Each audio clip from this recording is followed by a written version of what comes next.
एक बार की बात है, एक बहुत बड़े जंगल में नीलो चिड़िया अपने पति राजू के साथ रहती थी। अरे, ये राजू जी अब तक आए क्यों नहीं? सभा तो खत्म हो गई होगी, अब तक तो आ जाना चाहिए था। पता नहीं इतनी देर कैसे हो गई। नीलो सोच ही रही होती है, तभी राजू उड़ता हुआ आ जाता है।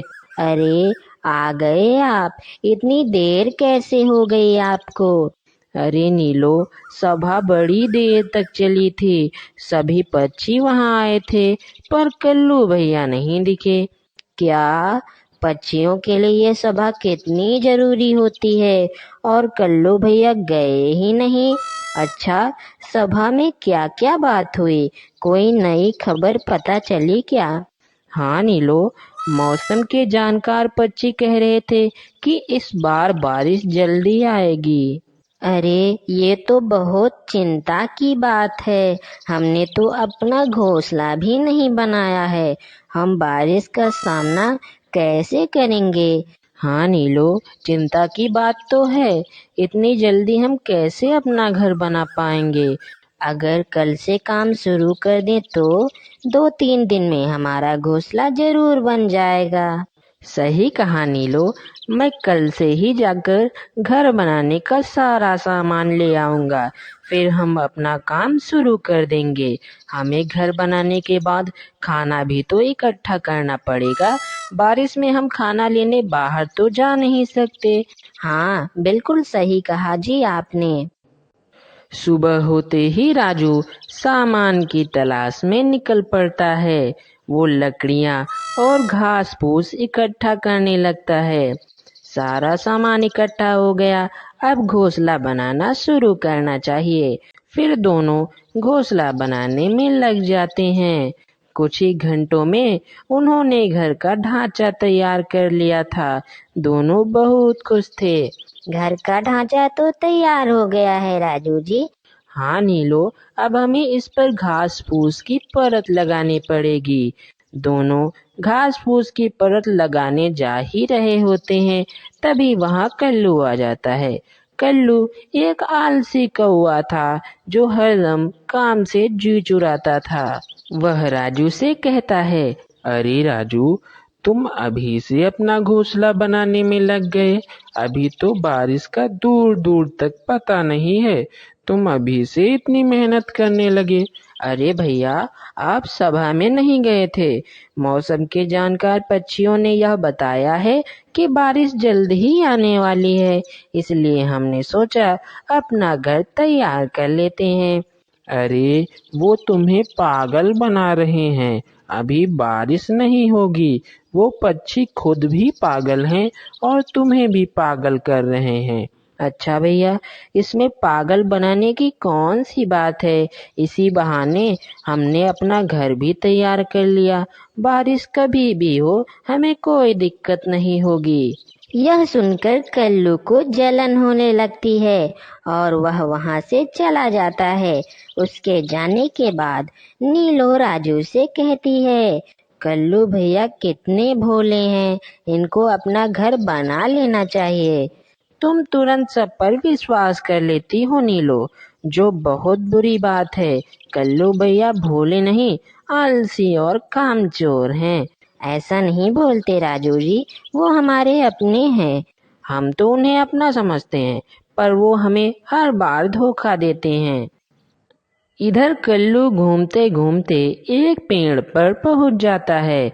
उसे वहां एक घर दिखाई देता है। वो बाहर से आवाज लगाता है, अरे कोई है क्या घर में। कल्लू कई बार आवाज देता है, पर कोई नहीं होता। दरवाजा अंदर से खुला होता है। लगता है ये घर खाली है, मैं इसमें रह सकता हूँ। अब मुझे क्या घर भी नहीं बनाना पड़ेगा और मैं बारिश से भी बचा रहूंगा। इधर नीलू और राजू का घर बनकर तैयार हो जाता है। घर बहुत ही सुंदर और मजबूत था। राजू जी, घर तो बन गया, अब हमें दाने का इंतजाम करना चाहिए।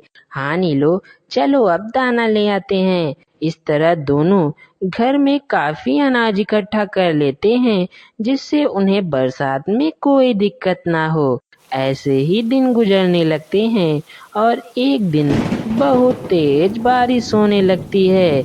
नीलो राजू से कहती है, राजू जी, हमने अपना घर सही समय पे बना लिया, वरना हमें बहुत परेशानी होती।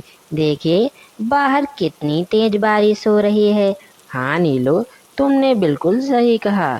इधर कल्लू के घर में पानी की हल्की हल्की बूंदें टपकने लगती हैं और उसे भूख भी लग रही होती है। अरे, राजू सही कह रहा था, बारिश तो रुकने का नाम ही नहीं ले रही। मुझे भूख भी लगी है। ऐसा करता हूँ, नीलो के घर जाता हूँ। फिर क्या था, वह नीलो के वहाँ निकल पड़ता है। नीलो के यहाँ जाकर वह बोलता है, अरे नीलो, राजू, दरवाजा खोलो ना, मुझे भूख लगी है, थोड़ा अनाज मुझे भी दे दो। घर के अंदर से आवाज आती है, भैया अंदर आ जाइए, दरवाजा खुला है। अरे भैया, आप इस समय यहाँ, कोई दिक्कत? हाँ राजू, दरअसल बारिश के कारण मैं अनाज इकट्ठा नहीं कर पाया, इसलिए मैं तुमसे थोड़ा सा अनाज मांगने आया हूँ। बुरा ना मानो तो मुझे कुछ अनाज दे सकते हो? हाँ क्यों नहीं भैया, हमारे यहाँ तो एक बोरी अनाज रखा हुआ है। नीलो अनाज लाकर कल्लू को दे देती है। राजू फिर कल्लू वहाँ से उड़ जाता है। घर पहुँचकर कल्लू सोचता है, राजू के यहाँ तो एक बोरी अनाज है, अगर मैं वो चुरा लूँ तो बारिश का मौसम आराम से गुजर जाएगा। कल्लू को लालच आ जाता है और वह नीलू के घर की ओर निकल पड़ता है।